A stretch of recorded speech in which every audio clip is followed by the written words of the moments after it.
Hi, and welcome to the New Property Show. I'm Steve McMenamin. So Tony, what's on the show today? Well, Steve, Mary talks about creating wealth, Helena discusses owning and building multiple properties, but first, Shaniya on commercial versus residential conveyancing.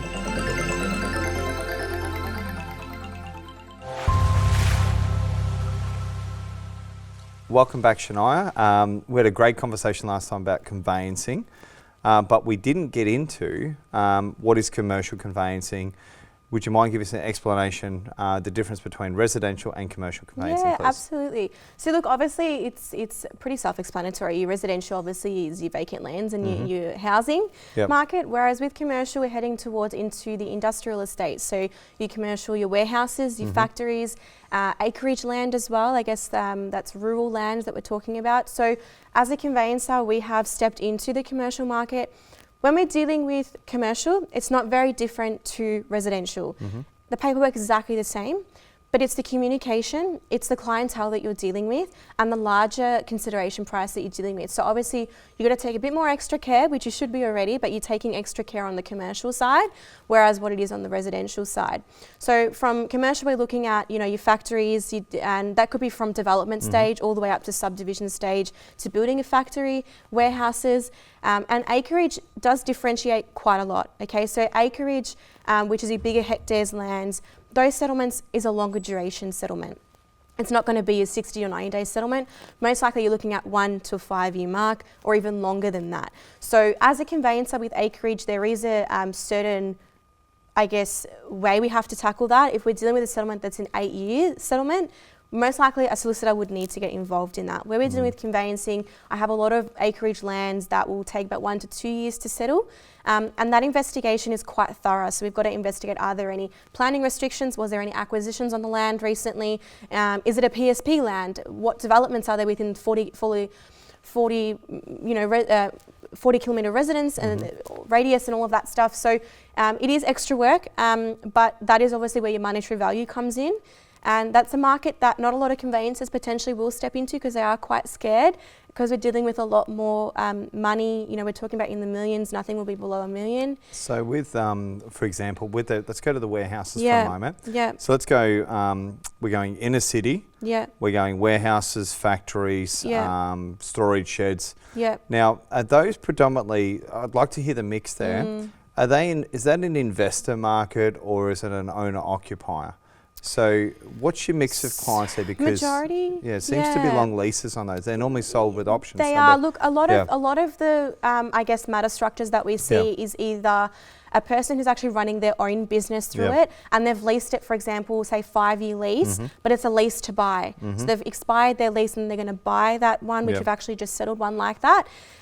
Where we can kind of say that's owner occupied because it's their own business occupying from that commercial base. Whereas we also see an investor. Majority of the clients, and especially what we've now seen in the current market, is a lot of the commercials coming in, where a lot of the investors are coming in and purchasing.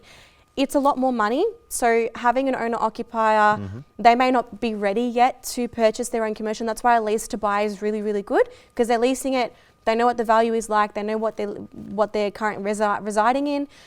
So we're seeing majority of the investors coming in within that commercial market. Do you find, in terms of getting finance, do you actually think that's a good investment? Because, look, I've heard of, with a residential loan, unless it's 5%, 10% deposit, typically it's 20% in, and you're buying the property not based on the rental yield, you're buying it on its capital growth. But on a commercial asset, typically if you've got let's say for example, you've got a factory that's producing $100,000 a month income, a lot of banks will do the finance based on that. So not financial advice, but would you find that's a more solid investment? I know we typically talk about property or housing on this show, but I think as the next step up from buying property, you're into commercial. Personally, in my opinion, your commercial market is key right now, especially in the current property market that we are dealing with now. We want to deal with commercial. I think it's a very good investment. Think of it this way: your residential house may take 5 to 10 years to grow a capital growth of where you want it to be. Commercial, within 2 years, you've got capital growth there. So I feel like in commercial market, it's a quicker growth. You're going to have better capital coming through in the commercial market, and you've got more opportunities within a commercial. in my opinion, I don't think, or even my clients don't have an issue leasing out their commercial property, because a lot of people want leases come in as a lease within a commercial market. Whereas with residential, there's a lot of residential, and there's actually not enough properties to actually lease in residential in this current market. But if we're talking about capital growth from a clientele basis, I feel like a commercial is the best option to get into. I tend to agree with you there too, because if you bought a space that was 200 metres square, you can put a cubicle in for nothing, and then it's a co-working space, or you could lease out the garage.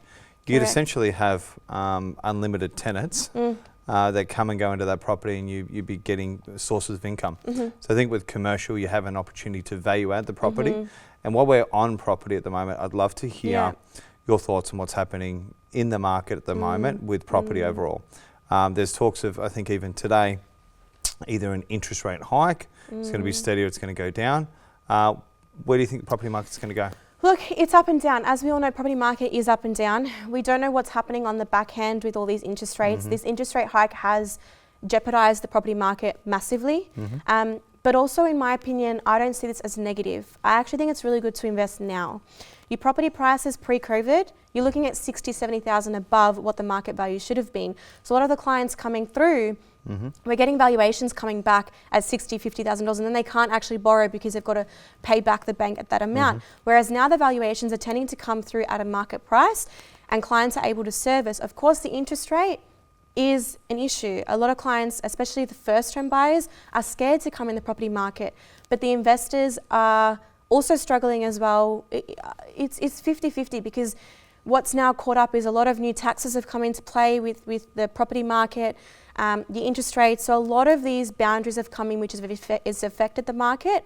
If I talk from January till now, I think the property market has increased. I've seen a lot of people come through wanting to buy. They're not really first home buyers, they're second home buyers who want to upgrade or downgrade, or investors. So I think after financial year, we should see the market start to touch up again. We'll never go back to where we were pre-COVID, but it is starting to get better as we speak. One other question, and this is just back into the conveyancing. Do you see some deals come across your table and you're like, wow, I wish I'd bought that one? Do you see some rippers? 100%.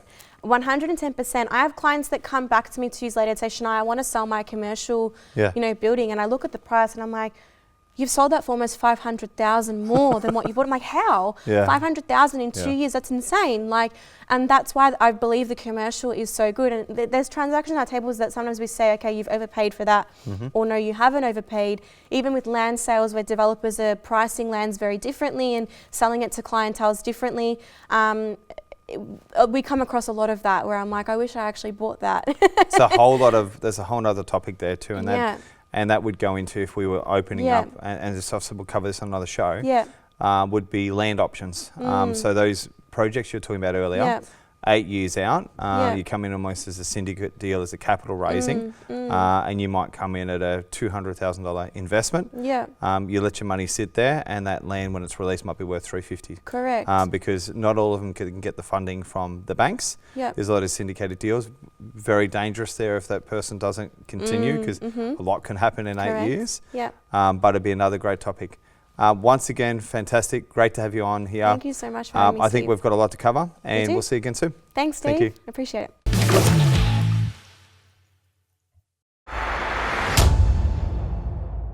What we wanted to do is get somebody on the show that's not necessarily an expert, but on the other end of it. You've been buying property for a number of years. Obviously, I'd just love to hear, I guess as a client, how you got into buying property and why. Before I go back to there, you said the word expert. I surround myself with experts because we have our crafts, whatever it is, mine's mindset work. So I surround myself with experts in property. If I go all the way back to how it all started, when I was 17, I started dating an Italian boy, and his family were into properties. He had his first investment property as a 17-year-old boy. Congrats. And then I was involved from 17 to 21. His brother-in-law was a real estate agent, so we were surrounded with property experts. They used to say they couldn't speak English very well, so I was studying accounting at the time as well. So marrying those two things together, I got involved with some of the deals, which was incredible. So as soon as my husband's wage hit 60,000, now we're talking back in 2001, I said we have to buy property to offset against that. At that point in time, I was at home. We'd started our family. Remember, sorry, when 60,000 used to be a lot. Keep going. Yes, It was a good amount. Yeah. And I remember my father-in-law came round to our house and pulled my husband out into the driveway, and he said, "What the hell do you think you're doing? You're going to lose everything," you know. And that's the mindset part of it. He believed that he was doing the best thing for Derek, pulling him out into the driveway and giving him a what for. You know, why do you have to listen to her? You're going to lose everything. And Derek said to his dad, "It's not her, it's us. And I'm not going to get to the end of my life and go, what if?" Now, his dad, back then I thought his dad didn't like me. That's why he was saying it. But it wasn't. It was a mindset thing. His dad believed that that was the worst decision because he was brought up, buy one house, pay it off, sit, you know, save hard, and that's how you retire. We weren't interested in that. We wanted to create wealth. We wanted to be able to retire young and travel the world, we've started our travelling the world. So I'm very grateful that we got into the property back then. If I talk about one of the third property that we ever bought was in Queensland, and it was 100,000. What suburb? Manly West. Okay. It was 100,000 we bought off the plan, and by the time it built and was valued, it was worth 200,000. So we already doubled our money before. So one of the things I want to advise people is get in as early as you can. The earlier that you get in, and if you can't get in by yourself, team up with a couple of people, get in and start, because that's where, you know, once you're in, you're in. And, you know, the sentence, the first is the worst.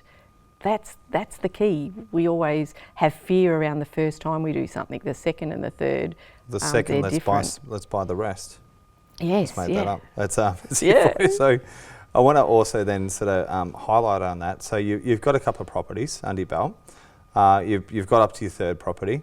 No, we have more than that. We've got more than that. This is third back then. Back then. Then. But then obviously you would have, what we would say, seek the advice of experts. Now, I sought the advice of experts straight off. Yep.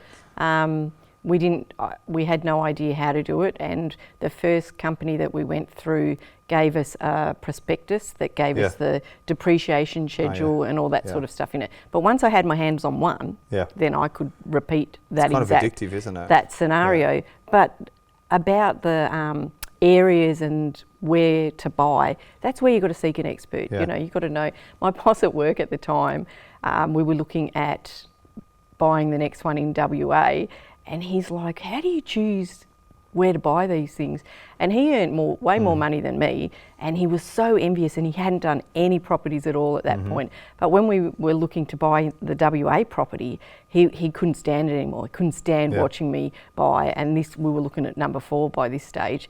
He just couldn't stand watching. He had to buy something himself then. So, you know, surrounding yourself with incredible people that you can model, you know, ask people, who are you and what have you done? You know, don't take advice from somebody who's Uncle Jack, you know, is renting his house. Don't take your wealth growth strategy advice from Uncle Jack. That's initially how I got into the industry myself, was just started buying properties, and to the point I'm like, okay, I want to get better advice. So I embedded myself into the industry. And obviously, look, I had an accountant that I dealt with. I'd get a lot of financial advice from there. Most expensive coffee in town. We sort of had a chat off camera about your accountant.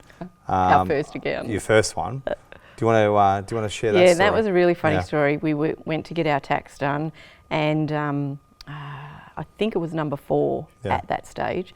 And the accountant says, "Mary, how many properties do you want?" And I hadn't thought about it at that point. We were just going one at a time. And I said, "Well, I don't know, maybe 10. Yeah. And he said, 10? Don't you think that's a bit greedy? And we got into the car to leave the accountant that day, and I said to Derek, we just outgrew our accountant. If your accountant can't possibly be in your growth strategy, your wealth growth strategy, you need a different accountant.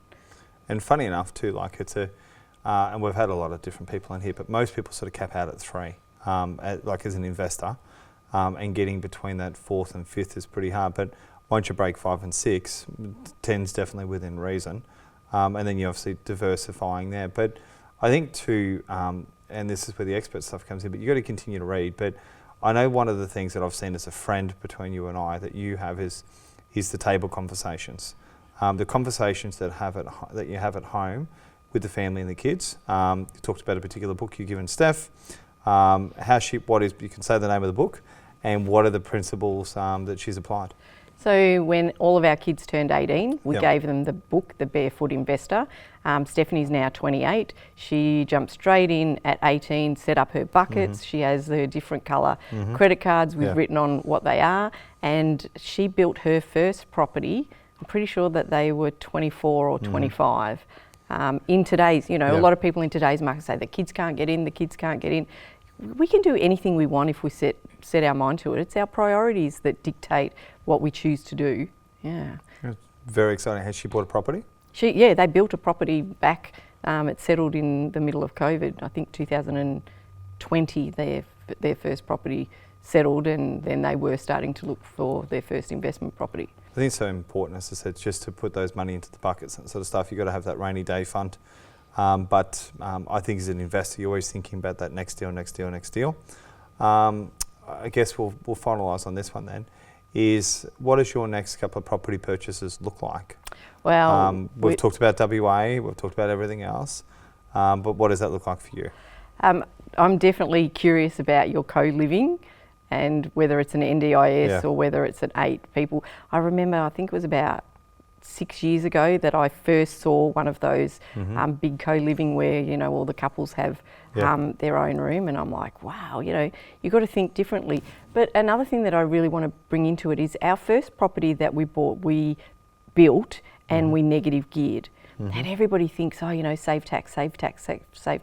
Yes, save tax, it's great, save 30 cents tax. But you know what? It's way better to positive gear and pay 30 cents. 100%. Do I want to keep the 70 cents or do I want to save 30 cents? So, and with the positive gearing too, look, with a good accountant, good depreciation schedule, and the right amount of upkeep, you can certainly get those properties on paper to cash neutral. But the biggest thing we've talked about even with our previous guests is financial freedom and what that looks like. But ultimately, I'd rather have 10 properties and have to sell one than have one property, and that's all you've got. Really like your ideas on mindset. You've been an amazing guest, and look forward to having you again soon. Thanks, Steve. Thanks for having me.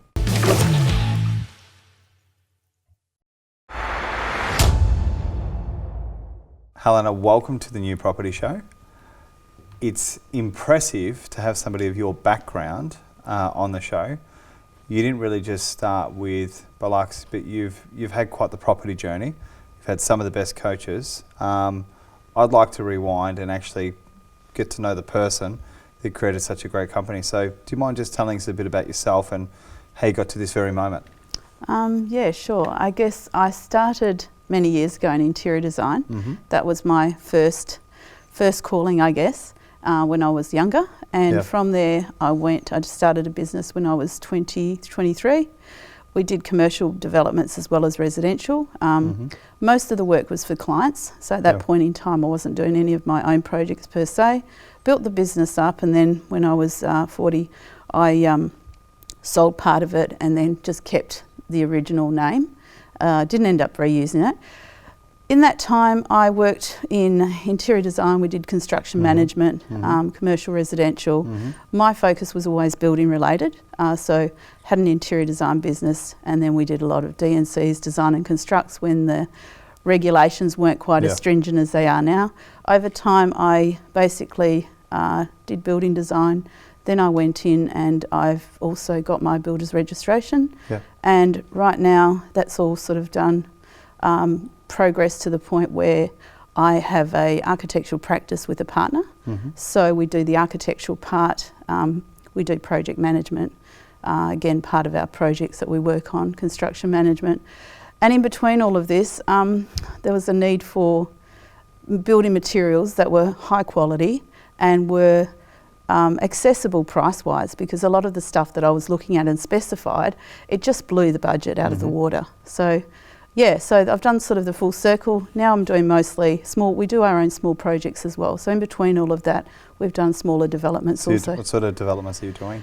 All residential. Yep. We've done a mixture of Class 1 and Class 2. So the biggest has been a 18-unit apartment development, which was which was interesting. It was an experience.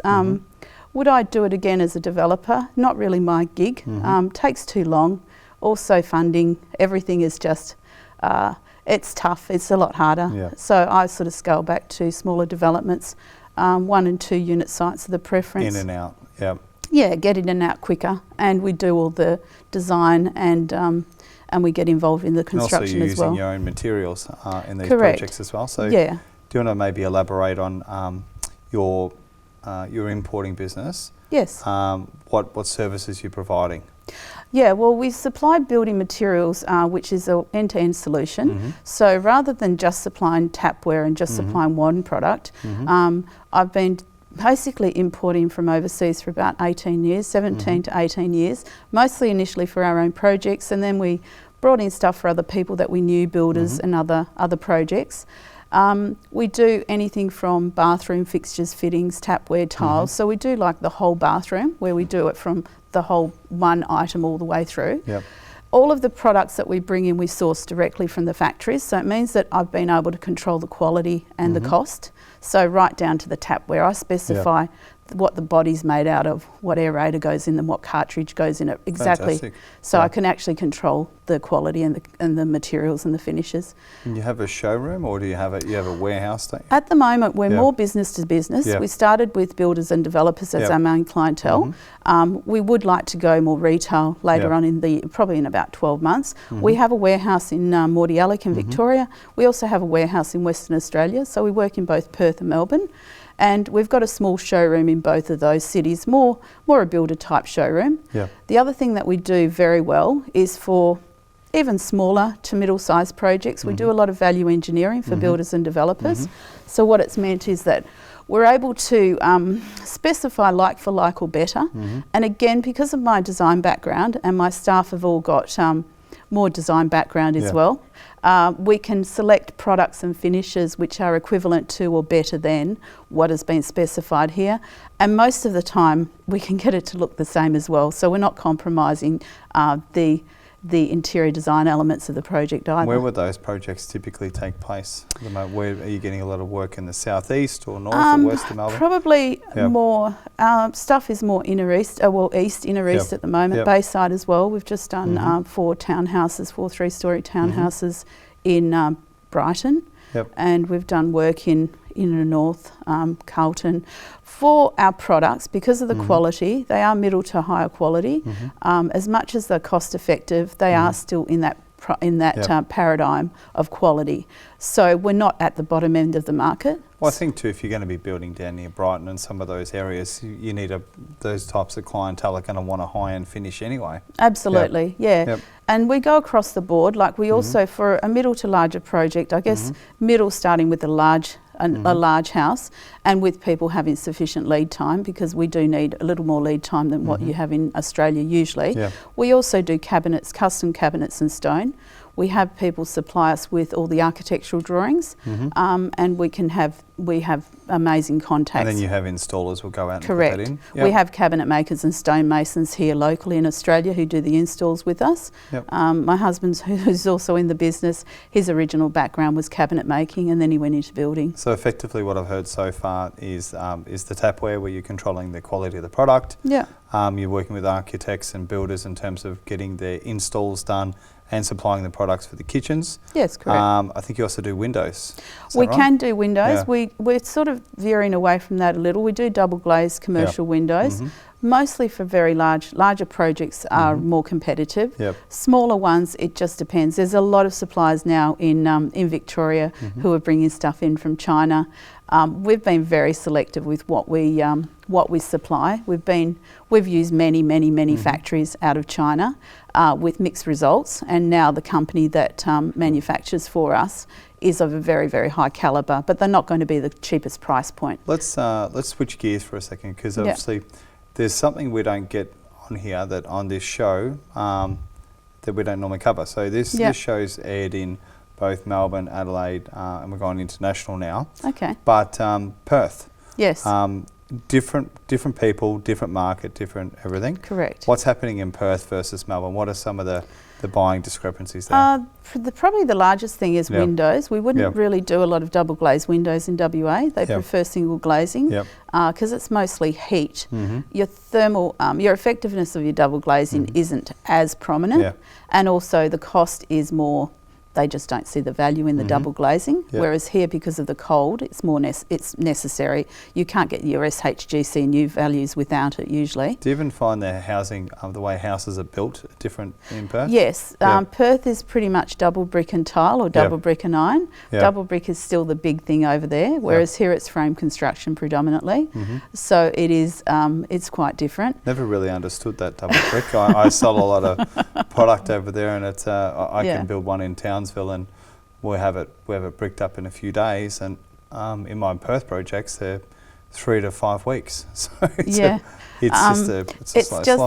double brick with the cavity, and now with the thermal requirements you need to insulate your cavity as well.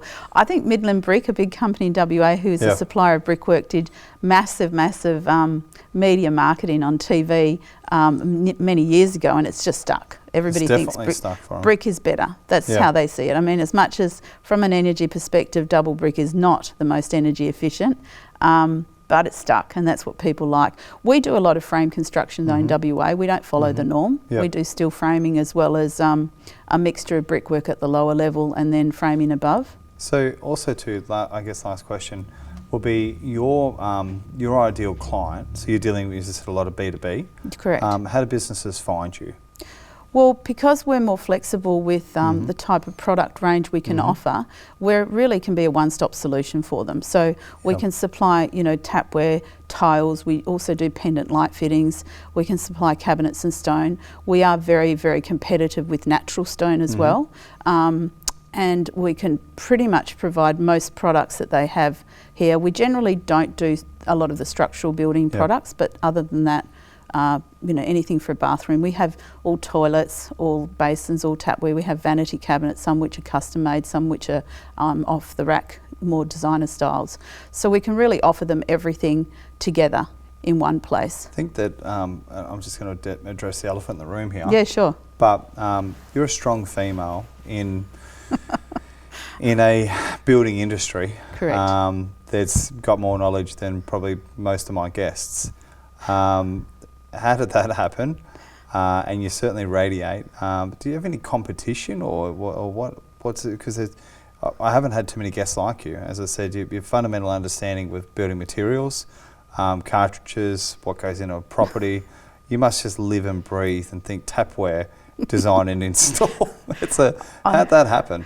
Look, I started when I was in my early 20s. I studied interior design and I loved it. And I basically have been involved in everything to do with property in some shape or form. Every angle. And we've because I wanted to know more and more, and I ask too many questions and I want to know the answers, and I'd like the intricacies of why is this made the way it is? What is the benefit of it? You're on site, I take it then too, aren't you? Yeah, I've done a lot of site supervision in the past and a lot of construction management as well. So you're a registered builder as well? I'm a registered builder in Victoria and WA and ACT as well, Fantastic. Well, can't wait to see you in the ACT. Oh, well, at the moment I won't be. I'm not doing anything in the ACT. I registered there for a project and we never went ahead with it. So I gave up on ACT. So no, ACT is out of, if you're watching. Sorry, it's out of the question. Not going to happen there. So So no, just registered as a residential builder. So Fantastic. Look, we look forward to seeing some of your projects in the future. No problem. And obviously connecting with a few people. But you've been an amazing guest. Thank you. And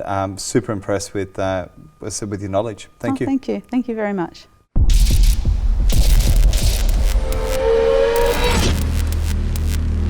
That's all for this week, and thank you for joining us. If you want to see the full interviews, check out our website, thenewpropertyshow.tv, and we'll see you again next week.